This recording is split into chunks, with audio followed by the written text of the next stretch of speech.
Hi there, Sanbonani Molweni. Welcome to Fix Channel. For you here, please subscribe before the end of the video. If returning, thank you for love and support. I appreciate you. Umangwabe kanye noMacele noBaba Mseleku. Kune comment ke la yadadewethu othi amakhosikazi kaBaba Mseleku baqala amabhizinisi bengamtsheli. Eyamacele nganitshela ile yade ngiqeda ntshela ngayo yasekhishini babeyodla ke ekhishini lamacele uMacele wakhipha yonke igrocery yama-customer waphekela bona kodwa uMacele la ku-season 7 uthi uBaba Mseleku useyinto nje ehleli futhi inhlonipho ezokwela guys yazi ukuthi ngiphindelana lento ayazi ihlale kahle noma ungaba English interpretation engcono ke noma wawuyibona ipoint ayizama ukuyenza but sibuka into eyayenzeka kuleya episode ukuthi hawu into enkulu kangakanani ukuthi usengaze akhulume amagama anje ngonkosikazi ade emncoma onke lama season. Akusho ukuthi njalo asiboni kwamanye ama-episode la uMacele abakhona ne-bombastic side eye sesisholo ukuthi kube sengathi uMacele kulethwa zonke izinto kanti kukhona naye akuzamayo ukufaka imali because kuze kwaba nama-reviews ne-motivation yokuthi abantu besifazane sukumani nisebenze ezifu uMacele akasebenzi kodwa laphaya ekhishini sangena nabo sabona ukuthi hawu phela emshadweni lokudla lokhu kuyakhokhelwa kuyabiza.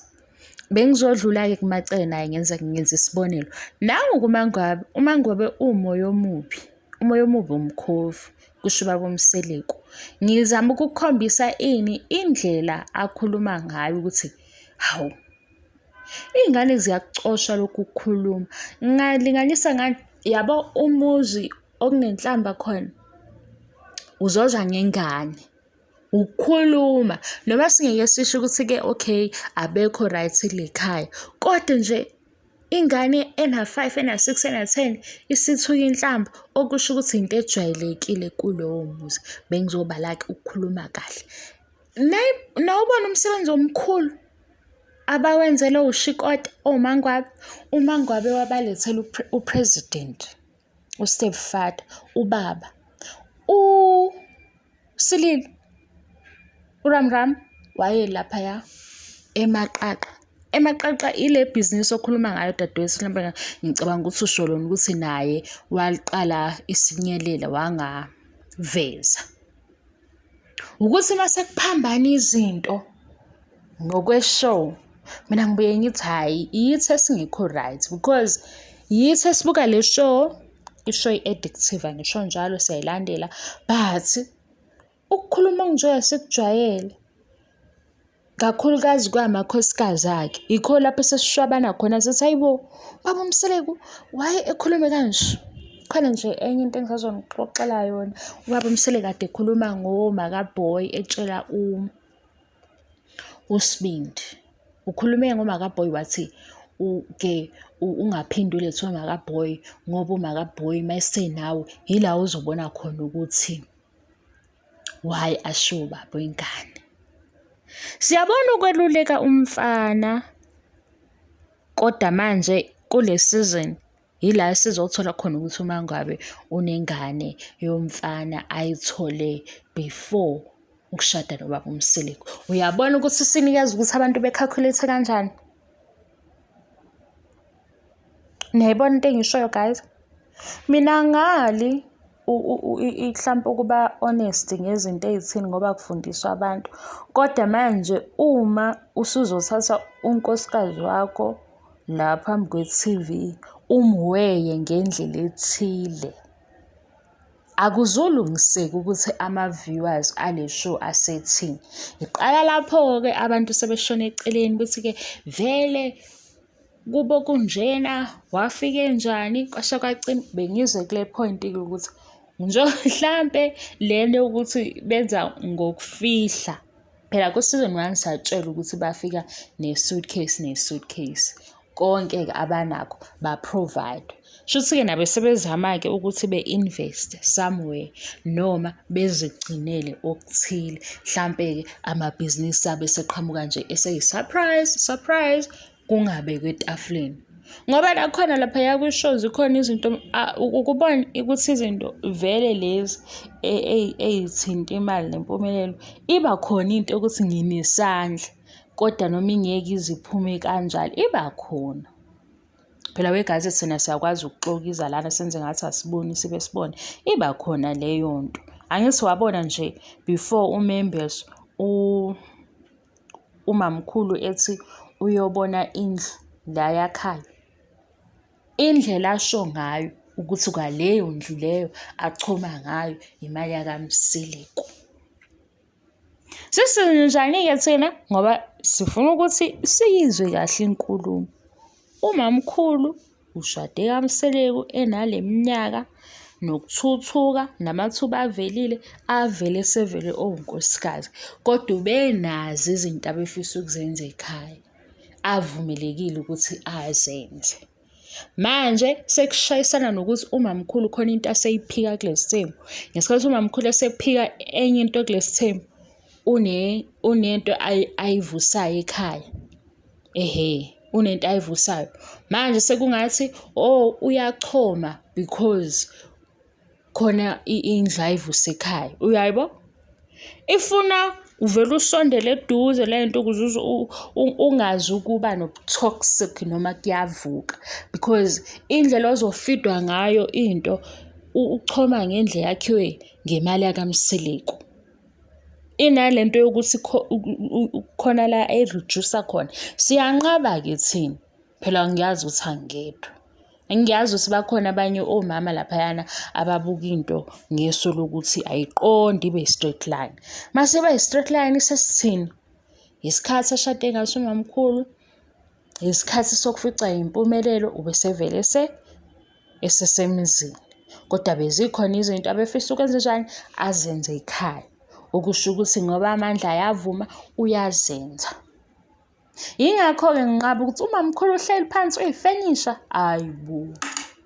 Uma ngabe umkhovu wabalethela uRamaphosa. Phela umkhovu wabalethela uRamaphosa kwase uMacele noMayeni eceleni kwamongameli. Wahlehla futhi uma ngabe ngizonifakela ithombe ngoba nizosuke nithi wena afiksi njalo nje yabo ngimfakela ithombe. Nibone ukuthi akusiyena ubaba loya. And ukuba yikho imaqaqa wayezomaphuma uRamaphosa. Wayengeke phela uRamaphosa eyovakasha eMzumbe. Wafika ukuzobona amabhizinisi akhona. Kuphi? eKZN, namabhizinisi athintekile ngenxa ye-COVID. Ibhizinisi-ke lalithintekile lapha eMzumbe lihamba phambili ngenxa ye-COVID, imaqaqa. Yilana-ke uma ngabe-ke seze-ke senginixoxela nje into ekade yenzeka, kodwa we-guys-ke ningaze nibhoreke noma nicasuke ngoba phela niyangijikela. Yilana-ke uma ngabe sekuvela ukuthi hayibo, uma ngabe no-DJ Tira.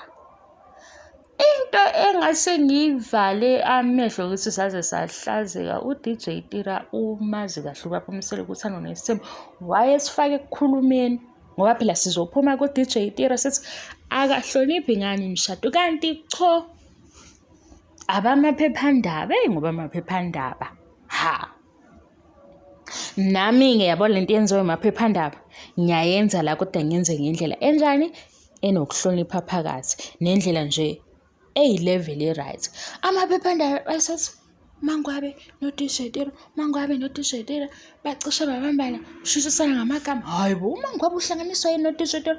Kanti bekukhona iqueen yethu, usisi wethu osanda kubuya nendondo ephezulu le emazweni aphesheya. Usisi wethu namazi udansa azacisha aquleke stage.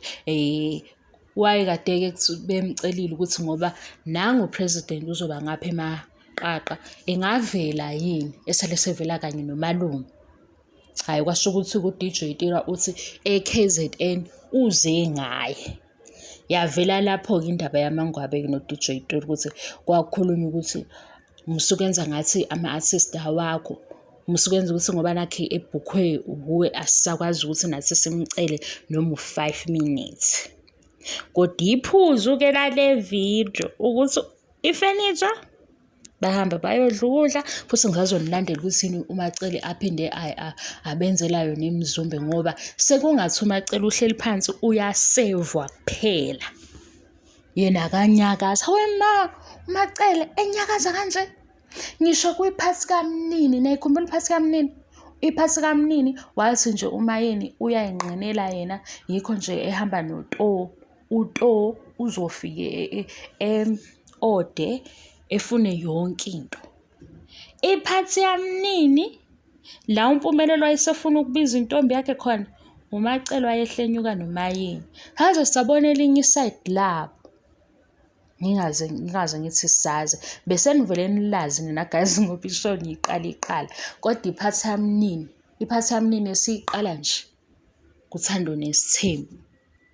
uMacele waye lapha ezitolo esho ukuthi sicela inyama engaka, sicela le nyama lena, ibeef nisenzele ibe njena, ichicken isenzele ibe njena. Baphuma nalapho bangena kwezinye indawo. uMayeni nje wathi mina ngikhathalele, wathi uMacele ayi ngiyamazi-ke vele. Behambisana nje kungekho kushisa, ku-right, benomoya nje o-right. Futhi ingathi sesengiqedile ngoba ngifuna lapha mase kufika u-season 8 ngathi ngakhatha ngamadolo mase yokucela uxolo mase uMacele eyadimanda ukuthi ngicela lolu xolo lihambe nemali. Hawu ngiyayidlalela ke guys nami sinangazi ngiyayidlalela. Khona nalapho uMacele ke khona kwathi abahambe beyojima. uMacele wa-organize ukuthi amakhosikazi awahamba. Angithi amakhosikazi aseva uMacele akenzi lutho. Ba-organize kuMacele bahamba bafike sezwa lapho ukuthi hawu kanti-ke ubaba wasemzumbe i-type yakhe kumele kube usize othile ngoba babe sebechazela-ke lo usiso basizayo ejimini ukuthi-ke sizodla kanje sidle kanje noma sifisa ukuthi senisiluze kodwa asifuni ukusuka emgqini wokuba yi-type kababa. Babephusha obani ukuthi beyongena kuleya gym? Macele. Wabuya uMacele-ke sebuya namaqabungane izinto ezikuhlaza-ke seyigcwele-ke bezoblenda bonke ukuze phela bethi kancane. Macele kodwa ayisuggested ngoba enjezani yasiza. uMacele ku-season 7-ke ngoba u-season 7 fanele-ke thina-ke sihleba kakhulu-ke sijabule-ke uMacele lo amakhosikazi ubuye wabuke kabi uMacele hayi amakhosikazi soyikhuluma kodwa asingafike la sishumayela izwi lokuthi uMacele wasacrifice izinto ey'nga and siyayibona phela ngoba singayibala sithi 1 2 3 4 5 size sifike ku-season 7. Mase sekufike ku-season 7 uMacele nje ngokulova hayi kiwesi-ke eyomkhovu ngoba babuye bemsusa kwelomkhovu bembize ngebhubesi. Yikho nje yena manje sengathi eyaphekha ngivele ngithi ayigcwale zonke iy'khwama. Hawu kanti sekwenzelwa imali ukuthi sibuke ishow.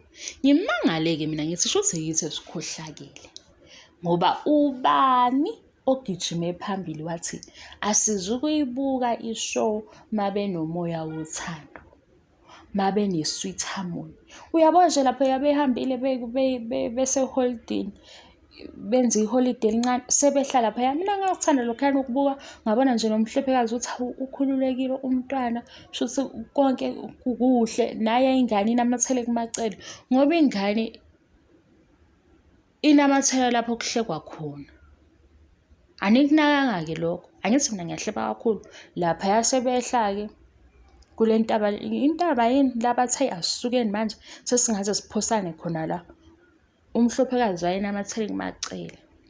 Nakhona futhi lapha ekhishini laMacele ngesikhathi bengena uMayeni noGeli umnini wahaga ubaba wakhe wagijima waya kuMakhumalo. Kodwa sesihleli lapha ku-season 7 sethiwa ingane azingeni kule ndlu siyamangala ngoba phela manje bekhohlwa ukuthi ikhamera iyakwazi ukuthi ithi thasi ithi khaxa kulokho abangasakuxoxi sikubone ukuthi hawu ingane nje naye ihaga unkosikazi bani. Yini mase bethi ayingena endlini? Isingashutha emotweni ingane ibambe i-steering kodwa endlini ingangeni. Siyithuleleke. Ingane singaphaphe emotweni ngoba phela sizothi hawu mayingangena endlini isifakwe yini emotweni lengane yahlala kwi-steering. Hawu kwenzeke kanjani? Ubani oyivulela imoto? Emotweni akunankinga iyangena ihlale khona. Kodwa endlini besicela ukuthi iy'ngane zingene kuzo zonke izinto ngokukhululeka. Sithenge siyibuke nishoma bezwana. Kodwa ngiyanazi-ke nina guys, niyathanda ukuthi ziyakhala. Nina siyathanda nami ngesinye isikhathi. Kodwa okunye ukuthi guys mawutshela into engayona iqiniso usheshe uyibone. Niyakubona lokho? Sinayo leyo nto efakiwe la kithi ngaphakathi ukuthi le nto eshoyo ayilona iqiniso. And mase sikuza ukuthi awusho iqiniso sesiyabuka ukuthi hawu why ungasitshelanga iqiniso ngoba siyabona ukuthi lokho kushoyo akusikho. Nanya-ke umnini uhleli esiteringini emotweni uyahleka emotweni.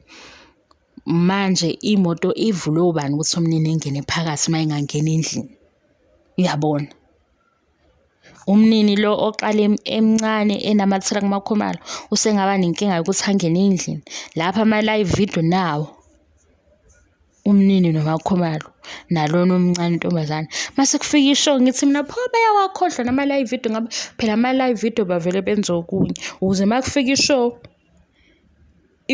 vele asinakho ukuthi kwenzakalani. Manje ishow ifika vele sinayo i-social media ngoba nayo i-social media-ke iyaphoqa. Yikho nami ngibuye ngazi ukuthi why uzokhuluma i-story ku-social media uphinde usikhulume la ku-TV. Silalele kuphi? Social media noma i-TV? Kube ukuthi nala comment section sesibanga lokho-ke sonke. Nami ngoba nami ngisala ngididekile ngentsha iqiniso. Nami ngisala ngididekile ukuthi okay uma ku-social media uthi nakho lapha ku-TV show evela as a-reality show. So uthi nakho ngenze njani manje? Ngoba manje sengizoba nobuxoki phakathi. Sekufanele ngizibe lento eku-social media ngikhulume le ku-TV. Or ngiyeke le ku-TV ngikhulume le ku-social media. Mase ngiyikhuluma zonke-ke sekuyimi ophambanisayo. Niyabona guys ukuthi akululanga kulento yokuhleba. Ayilula yona.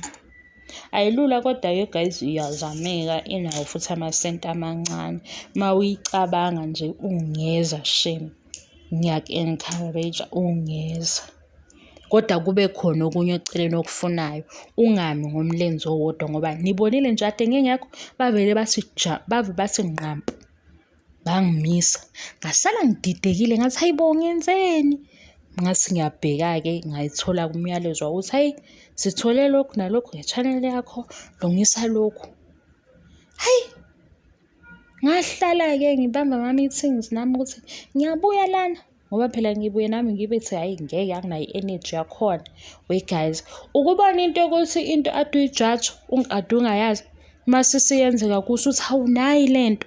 Ngangihlezi ngixakeka ama-YouTubers mayesethi guys angizizwa kahle angikwazi ngisho ukurekhoda. Ngithi hawu kanjani? Ngikukho manje. Ngithi ngiyavela ngithi nje mhlawumbe yabo ekuseni ngizama ukubheka ama-comments ngenxa yokuthi ngisebenzisa isikorokoro sefoni. Ngivele ngibona i-comment ngithi hawu kodwa kwakithi dadewethu ngiyafisa ngabe ngiyakuchazela but asikho isidingo sokuthi ngikuchazele. Mina ngenza ama-reviews ama-TV shows. Manje mawusungithathe ngenye indlela akumnandi khona kodwa-ke ngenze njani ngidlulise. Ngibona ngithi khathi ngibuka obani nobani laba babengenza ngize ngihambe ngiyothenga amalona ama-skin products angangisebenzeli. Babekhathazwa yilento ngoba phela nasebemkhokhelile imali ukuthi akatshela ofix ukuthi le skin products lena le skin care siyangisebenza. Ngihambe we guys ngimxoxa indaba engayibuzanga. Khona omunye ugeli la sengixoxa into eyiningi. Lo geli lo waveza izinto ze-skin.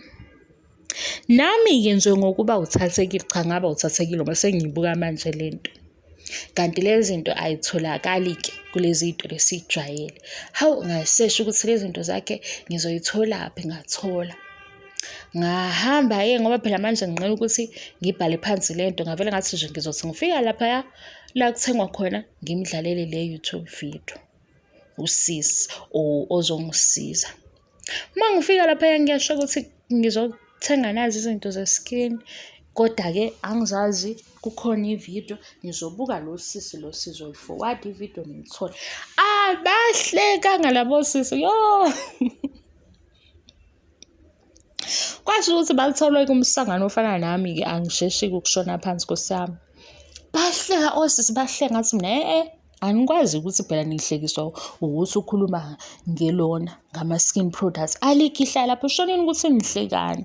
Anginayo inkinga. Uma kuhlekisa nami ngizohleka. Bathi phela indaba ye-skin ayihambisani nokuthi ubani urecommende ini. Fanele kuqale ukubheka ukuthi esakhe skin sithintwe hawu amahloni kimi, ngoba nje leyo nto yayingekho emqondweni wami. Nganginokuthi nje hawu ngoba esethe isihlathi sakhe sesiklina sinalutho, nami isihlathi sami ngizothola lokhu ngikuphuze ngigcobe kuphele konke. Hhayi-ke bahleka kosisi bangitshela bathi akuhambi kanjalo. Kufanele ukuthi-ke kubhekwe ukuthi-ke wena isikhumba sakho yonke leyo nto. Ngithi niyabazi odokotela bakhona laba abaxilongayo ukuthi isikhumba senjani. Ngayizwa into abayishoyo nami sengiyahleka njengabe sengithi angisazi okungcono lokho okuphuzwayo-ke kumane ngiphuze khona okugcotshwayo asikuyeke. Sengibona indaba sengiyihambile ukuthi sengizobuya ngingathengeli lutho. Ngicabanga ukuthi ugeli namanje ngoba usekhona phela ku-YouTube kodwa akasemningi. Usavela ukuthi esho ukuthi skin products bani.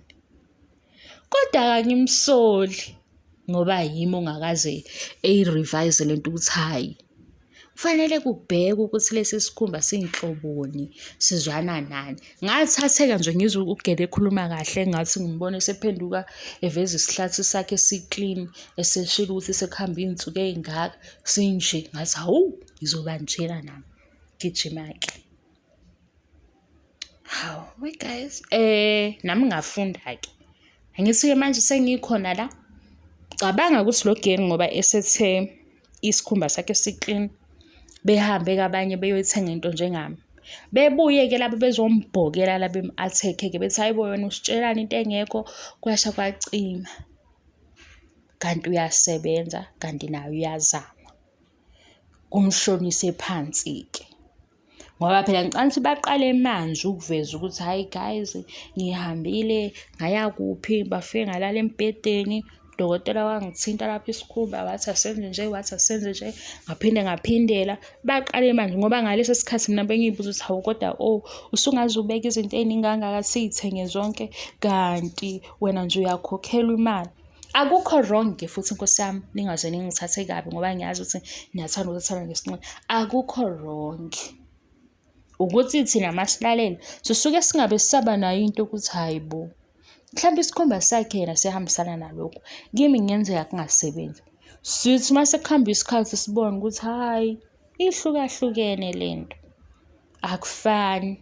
Amanye ama-reviews abawenzayo ngama-skin products abanye bazoba honest, omunye hayi ibhizinisi. Kufanele la bhizinisi iy'ngane zasema-university lapho ko-YouTube bayasiza ukuthi bekwazi ukubamba negrosa, abanye bekhokhe iy'kweletu. Manje nje into eletha imali ngeke sonke sithi khansela ubani ngoba wasithengisa ama-products esingasawasebenzisi. Hayi guys, hayi kahle kahle bengifuna ngichaze ukuthi kuyenzeka-ke ama-comment wona uthi uyawafunda uthi yazi ngaze kwangathi ngakumbiza eceleni ngimchaze ngithi khululeka. Akekho noyedwa engimzondayo. I-TV show isenginikele leli gama manje leli gama sengilichaza ukuthi hawayi uzokhuluma kanje. Ngiyaxolisa ukuthi kuwe ngapho kuzwakala kuhamba nenzondo. Anginayo inzondo kodwa ngiyibuza ukuthi ngiyochaza kuze kube nini ngoba phela mangichaza kuwo wonke ama-video abantu bazodikila bathi hawu lona-ke waqala i-channel engekho ready. Ividiyo nevidiyo uyachaza. Ngidideke guys, ngiphithane impela. Ngibone lapho ukuthi ngisho mangathi ngizama ukuzonikeza ama-tips ngithi wozani bakithi sithathela imali yabelungu, nginganiluleka ngithini ngoba ngisabhayiza namanje. ngiyabhayiza kodwa nje niyangizama guys, yikho nje nginithanda, ngibonga ngingaqedi. Hayi ngiyabhayiza kodwa niyabona, ngiyabhayiza. Thank you so much for your love and support. Ngiyabonga ngiqedi. Bye yo.